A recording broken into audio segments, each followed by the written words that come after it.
नमस्कार दोस्तों, जय श्री राम। कैसे आप सभी लोग। तो होप करता हूं कि आज आपने खूब अच्छा पैसा बनाया होगा। मैंने भी बनाया ना 1000 रुपए।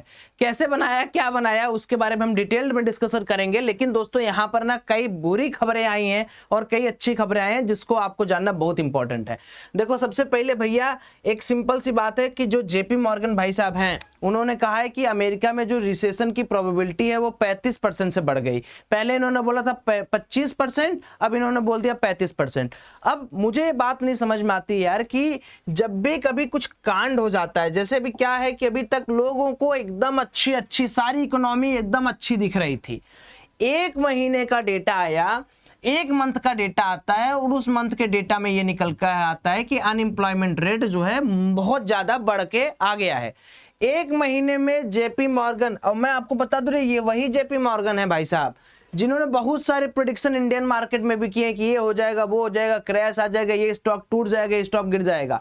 तो कुल मिला जुला के बहुत बड़ी बड़ी जो एजेंसीज भी हैं, आप लोगों को ये लगता होगा कि मैं ही ट्रेडिंग नहीं कर पाता, या तुमसे ही एनालिसिस नहीं होती है, या तुम्ही को सब नहीं आता है, तो इनके बारे में जरा सोच के देखो। इनके पास इतने बड़े बड़े एनालिस्ट बैठे हुए रहते हैं, इनके पास इतने बड़े बड़े नॉलेजफुल पर्सन बैठे रहते हैं, वो भी चार्ट एनालिसिस तो दिन में करते हैं जिसमें से एक आधा सही भी हो जाता है, वो भी आधा सही होता है, आधा नहीं। तो सोचो इनकी हालत क्या है। मतलब एक बात आप सोचिए कि अभी तक कभी आपको कोई न्यूज आया? अच्छा, जापान इतना सब कुछ किया, रेट हाइक करने के 3-4 दिन बाद जब अनएम्प्लॉयमेंट डेटा आया तभी सबको रिसेशन याद आया। उसके पहले अमेरिका बड़ा अच्छा चल रहा था। तो ये सब बातें जानते हो क्या है, ये मैं आपको बताता हूं। ये सब एक सिस्टम है, समझो कैसा सिस्टम है। देखो, एक इंडियन मार्केट या कोई दुनिया का कोई भी मार्केट है ना, कैसे चलता है ये समझो। पहले कोई मार्केट को अगर हम प्लॉट करें तो मार्केट एक चलता है बायर से, एक चलता है सेलर से। अब चाहे आप जितना ऑटोमेशन कर ले, चाहे जितनी मशीनरी आप बैठा ले, बायर के दिल में डर आएगा तो बायर सेल करेगा, सेलर्स के दिल में आएगा कि नहीं आप उठाते हैं तो ये बाई करेगा। बस यही तो सिंपल सी बात है। और मार्केट हमेशा इस तरीके से चलता है। आपने एक चीज हमेशा देखा होगा कि जब भी निफ्टी को गिरना रहेगा, बैंक निफ्टी को गिरना रहेगा, तो ऐसे नहीं है कि सब कुछ ग्लोबल पॉजिटिव है और अगले दिन आपका निफ्टी गिर गया, बैंक निफ्टी गिर गया। कभी ऐसा नहीं होता है। हर मार्केट एक बहाने के साथ गिरता है, गिरना रहता है। अभी देखो, हम लोग अपनी वीडियो में इतने दिन से चिल्ला चिल्ला के क्या बोल रहे थे कि निफ्टी को एक करेक्शन मांगता है, एक करेक्शन निफ्टी के अंदर आना चाहिए, यही बोल रहे थे अपन। लेकिन कभी गिरा नहीं, गिरा। जहां पर एक बहाना मिल गया मार्केट वहां पर गिर गया। लेकिन दोस्तों मैं आपको एक चीज बताता हूं, मैं तो बहुत छोटा इंसान हूं। आरबीआई के जो गवर्नर साहब हैं, आज उन्होंने जो जो बातें बोली मैं आपको बताता हूं। और अभी भी मैं आपको एक संकेत दे रहा हूं, एक छोटा सा मैं आपको वार्निंग दे रहा हूं कि अगर आप इंडिया के अंदर इन्वेस्टेड नहीं हो और इन सारी सेलिंग का मजा नहीं उठा रहे हो। देखो दोस्त, एक बात अपने दिल पर हाथ रख के बोलना, कोविड क्रैश को आप सरवाइव किए, ठीक है, और आपने अब मैं उसके पहले नहीं जाऊंगा, कोविड के बाद वार को आपने सरवाइव किया। उसके बाद एकाक वार और हुआ, वार 1 कह लो, रसिया यूक्रेन कह लो, इजराइल का कह लो। इन सारे वार में जो भी मार्केट गिरा, क्या आज वो मार्केट उठा नहीं? क्या उठा है? तो आप एक दिमागदार व्यक्ति हो तो सोचो, और यहां पर ना छोटी छोटी क्वांटिटी में स्टॉक को खरीदो, स्टॉक को अपने पोर्टफोलियो में डालो। क्योंकि भाई पैसा बैंक में रहने से कभी पैसा आपका बढ़ता नहीं है। अगर आपको वेल्थ बनाना है तो आपको स्टॉक में निवेश करना पड़ेगा। अगर आप स्टॉक में निवेश करते हैं तो आप एक बार कमेंट करके बताइए कि हाँ सौरभ भाई, मेरी इतनी उम्र है और अभी तक मैं इतना रुपए इन्वेस्ट कर दिया हूं। ताकि अगर आप इन्वेस्टमेंट करते होंगे और मुझे लगेगा कि हाँ यार सच में आप इंटरेस्टेड हैं, तो मैं आपको अपने पोर्टफोलियो के थ्रू ले जाऊंगा कि मैंने कैसे बहुत बड़ा कॉर्पस बनाया है। धीरे धीरे धीरे धीरे एक दिन में नहीं बना है कि नहीं आज ही मेरे पास पैसा ताजी डाल दूं। मैं इन सारी जैसे गिर रहा है मार्केट में वेट करता हूं। आज 2%, 2.5% गिर गया, 1% गिर गया तो मैं 50,000 डाल दिया, 80,000 डाल दिया, 1 लाख डाल दिया। तो ये जो स्ट्रेटेजी है उसको यूज करना। ये छोटी बातें हो गई, आपको समझ में आया। अब दूसरी बात करते हैं। देखो, पहले ये जान लेते हैं कि क्या क्या अभी आरबीआई ने आज अपने स्पीच में गवर्नर साहब ने क्या क्या बोला। तो सबसे पहले हम इसको दो तरीके से करते हैं, एक नेगेटिव और एक पॉजिटिव। यहाँ दो टेरिटरी में हम इसको डाल देते हैं कि क्या नेगेटिव स्टेटमेंट थे, क्या पॉजिटिव स्टेटमेंट थे। नेगेटिव स्टेटमेंट में यह था कि जितने भी फूड प्राइसेस हैं, और मैं हमेशा बोलता हूं फूड प्राइसेस, एनर्जीज प्राइसेस, इनका सीपीआई आप कभी मैच नहीं कर सकते, क्योंकि बरसात कैसी है, क्लाइमेट कैसा है, इंपोर्ट कैसा है, एक्सपोर्ट कैसा है, खेत कैसा है, फसल कैसा है, सरकार लोन दे रही है नहीं दे रही, इस पर बहुत डिपेंड करता है। फार्मर का मन कर रहा है नहीं करने का, एमएसपी लागू है नहीं लागू है, बहुत बहुत डिपेंडेंट होता है। तो उन्होंने कहा कि फूड प्राइसेस बहुत ज़्यादा महंगे हैं, इस वजह से थोड़ा सा दिक्कत आ रहा है इन्फ्लेशन पॉइंट ऑफ व्यू पर। दूसरा इन्होंने बोला कि जो रिसेशन की प्रोबेबिलिटी है, जो बोला जा रहा है, वो बेबुनियाद है। अमेरिका की जो जीडीपी है वो पिछले क्वार्टर और इस क्वार्टर के बीच में अगर आप मध्यांतर करेंगे 2.8% से बढ़ी हुई है, तो ये बकवास है, ये अभी नहीं है। तीसरी चीज उन्होंने बोला कि हम एक economic manufacturing production slow down देख रहे हैं, यानी हर एक स्टेज में कभी सर्विस बहुत अच्छा रहता है किसी भी कंट्रीज का, कभी मैन्युफैक्चरिंग सेक्टर बहुत अच्छा रहता है, कभी एग्रीकल्चर सेक्टर बहुत अच्छा रहता है। तो दास साहब ने ये बोला कि इकोनॉमिक अनस्टेबिलिटी में सबसे बड़ा जो कंट्रीब्यूशन है वो प्रोडक्शन और मैन्युफैक्चरिंग वाली सिस्टम पे है। उन्होंने बोला कि सर्विस सेक्टर भी थोड़ा सा खराब हो रहे हैं और अनएम्प्लॉयमेंट जैसी चीज़ें जो हैं वो लोगों के अंदर एक और डर पैदा कर रहा है। उसके बाद उन्होंने बोला कि हमारे पास जो लोन देना है वो क्यों ज़्यादा हो रहा है। बैंकों को उन्होंने एक प्रपोजल दिया, हालांकि अभी ये सत्य है या नहीं है उसके ऊपर भी सत्यापन लगना बाकी है। दूसरा इन्होंने कहा कि डिपॉजिट जो बैंक्स की है उस पर लेकर इन्होंने एक थोड़ी सी शंका जताई है कि इसको अगर आप स्ट्रांग नहीं करेंगे तो दिक्कत होगा। अब देखो यहाँ पर भी एक डबल गेम है, मैं आपको बताता हूँ। जितनी भी डेवलप्ड कंट्री हैं, डीसी डेवलप्ड कंट्री का सिंपल सी कहानी क्या है कि अगर इनके पास XYZ 3 बैंक है, एक बैंक X है, एक बैंक Y है, एक बैंक Z तीसरा बैंक है, और अगर ये इनका कैपिटल मार्केट है जिसको हम CM बोलते हैं, चीफ मिनिस्टर वाला नहीं, कैपिटल मार्केट मतलब स्टॉक मार्केट। अब आप सिंपल सा समझो, कोई भी अगर डेवलप्ड कंट्रीज है, आप किसी का भी एग्जांपल लेके देखोगे तो जो परसेंटेज ऑफ स्टॉक मार्केट या परसेंटेज ऑफ म्यूचुअल फंड या परसेंटेज ऑफ जो स्टॉक या कैपिटल मार्केट का फंड है वो हमेशा ज्यादा रहता है। तो यहाँ की बैंकिंग सिस्टम्स ना अलग अलग तरीके के धंधा ओपन कर लेते हैं, धंधा इन द मतलब बिजनेस। तो ये क्या करते हैं, ये बॉन्ड इशू करते हैं, ये अलग अलग तरीके से कॉर्पोरेट फंडिंग लेते हैं और कई सारे ऐसे सर्विसेज ऑप्ट करते हैं या गवर्नमेंट एजेंसीज के साथ इस तरीके से काम करते हैं कि इनका जो डिपॉजिट रेशियो होता है वो अच्छा रहता है। तो अभी अगर अपना मार्केट एक्सपेंड कर रहा है, अब देखो मैं आपको हमेशा ये बताया कि दुनिया जहान बदलता है ना मेरे भाई। अब ऐसा नहीं है कि जो सोच लोगों की पहले थी वही सोच आज भी होगी कि नहीं यार पैसा बचा है FD करा दो, सेविंग में डाल दो। अब लोग यहाँ पर क्या कर रहा है कि अगर 50,000 कमा रहा है तो वो कह रहा है कि भाई 2,000 से 5,000 रुपए का SIP कर दो। अरे मैं आपको एग्जांपल बताता हूँ, ऐसे लोग हैं जो 15, 20,000, 30,000 कमा रहे हैं तो 15,000 तो म्यूचुअल फंड में डाल दे रहे हैं। मैं आपको राइट एग्जाम्पल बता रहा हूँ, अपने ही घर का बारे में बता रहा हूँ मैं। तो जब ये माहौल होगा तो एक बात बताओ, जब पैसा कौन देता है, बैंक को हम देते हैं, आप देते हैं, हमारे जैसे लोग देते हैं। और जब आप एक्सपेंशन की बात करते हैं, किसी कंट्री को आप डेवलप्ड कराने की बात करते हैं, तो ये तो जग जाहिर है कि भाई बैंकिंग सेक्टर को आउट परफॉर्म कर जाएगा निफ्टी।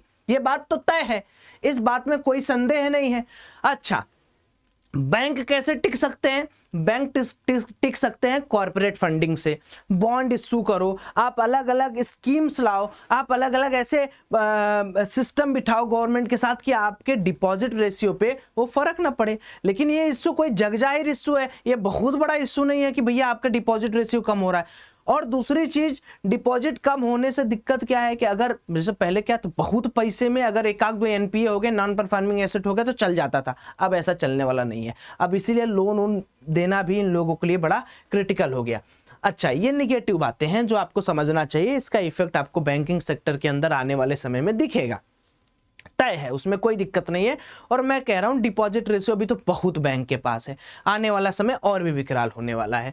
लेकिन उसके पहले आप चिंता मत करो, ये फेज बहुत बार आता है, बहुत बार जाता है, सारी कंट्री इस फेज से गुजरी हैं, अपना भी देश गुजर जाएगा। अब समझते हैं पॉजिटिव क्या क्या बातें हैं जो RBI के दास साहब ने कहा। बहुत इंपॉर्टेंट बात उन्होंने बोला, इस बात में बड़ा दम है और मुझे बहुत अच्छा लगा ये सब बातें सुन के। और मैं हमेशा ये प्राउड महसूस करता हूं कि यार देखो, हम किसी भी कंट्री से अगर आज अपने आप को कंपेयर करते हैं, और हम ऐसा नहीं है कि मोदी जी बोल रहे हैं या गवर्नर साहब बोल रहे हैं, ये बात वर्ल्ड बैंक बोल रहा है, IMF बोल रहा है कि अगर सबसे ज्यादा जीडीपी के साथ कोई ग्रो करेगा तो वो ग्रो करेगा इंडिया। और इंडिया का प्रोजेक्शन मैं आपको बताता हूँ 7.2% जीडीपी से Q1, ये वाला क्वार्टर, उसके बाद का क्वार्टर 7.1% से, फिर अगला वाला क्वार्टर 7.2% से, उसके बाद 2025-26 में वो भी पूरा होल जो ईयर होगा वो 7.2% से रियल जीडीपी से या ग्रोथ करेगा। अब आप बताओ 7.2% की जीडीपी ग्रोथ कहाँ हमको ले जाके छोड़ेगी, कितना पैसा आने वाला है। अभी माहौल गड़बड़ है तो आपको लग रहा है हर दिन कि सेलिंग होगी, सेलिंग होगी, सेलिंग होगी। अरे आप ट्रेडिंग के पर्सपेक्टिव से काहे बजरवा को देखते हैं।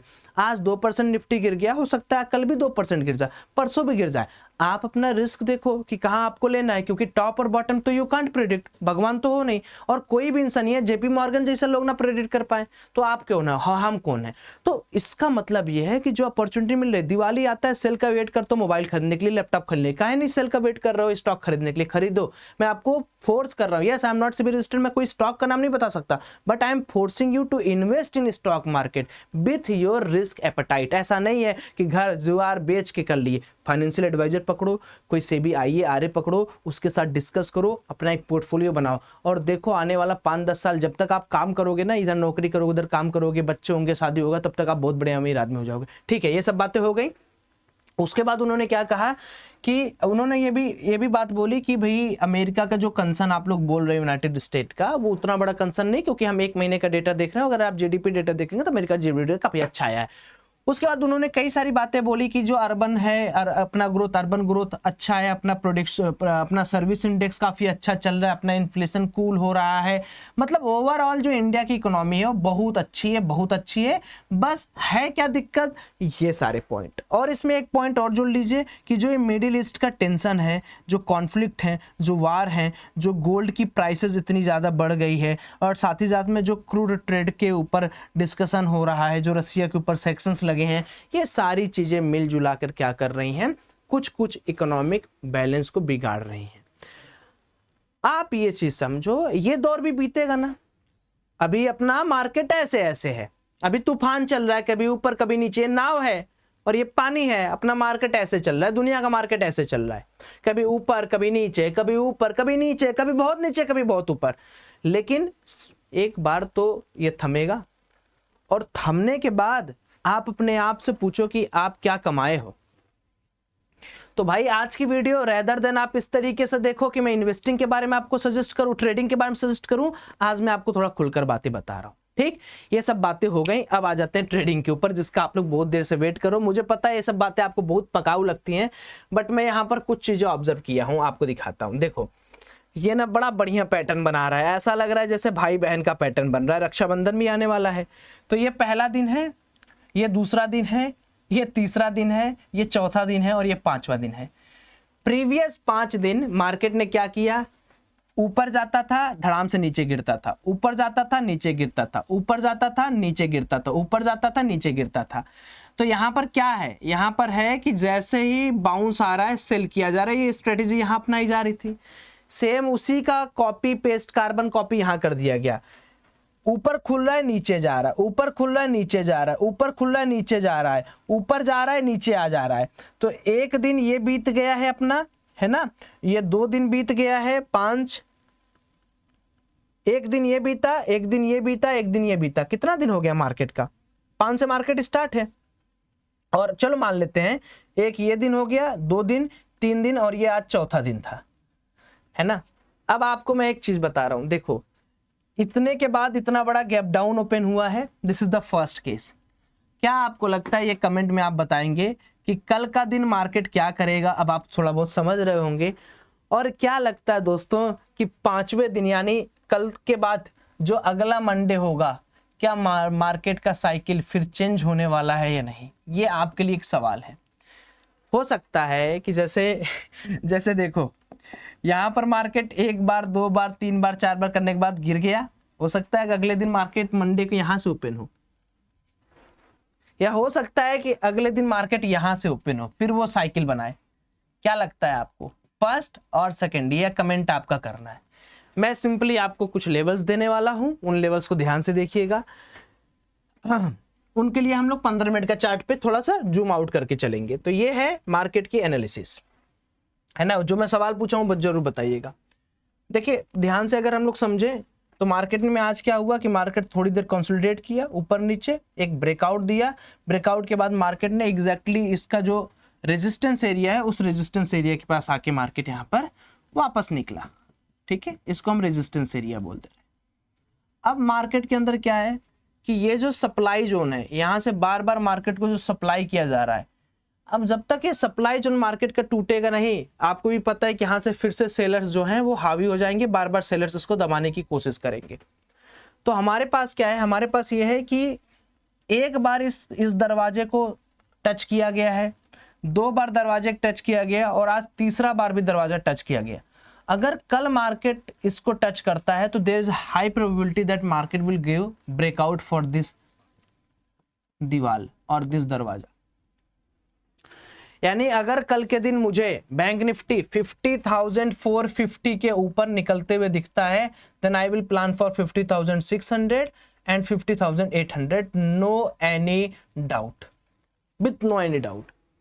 बट अगर मार्केट मुझे कल भी इसी तरीके से दिखता है कि मार्केट ऊपर जाने में स्ट्रगल कर रहा है, तो डेफिनेटली इस ट्रेंड लाइन के नीचे we can see a several fall यहां तक। तो अगर मान लीजिए कल मार्केट फ्लैट या गैप डाउन खुलता है, गैप डाउन खुल गया तो फिर मार्केट के अंदर हमें क्या अपॉर्चुनिटी खोजनी पड़ेगी, बाउंस पर सेल करने का। अगर मार्केट मान लो कल के दिन 50,000 के नीचे जाता है, 50K के नीचे जाता है, तो 49,800 एंड 49,650 का टारगेट आपके लिए कल के लिए भी आसानी से देखने को मिल जाएगा। बहुत सिंपल सा लॉजिक है ना, पैटर्न कितना सुंदर बन रहा है। आप पूरी तरीके से इस चीजों को देखिए, इससे ज्यादा कोई टेंशन नहीं लेना, कुछ नहीं करना है, सिंपल रहो, मस्त रहो, ज्यादा पैसा मत डिप्लॉय करो, समय आएगा आपको मजा भी आएगा। Thank you, have a great day, comment जरूर करिएगा, बाय।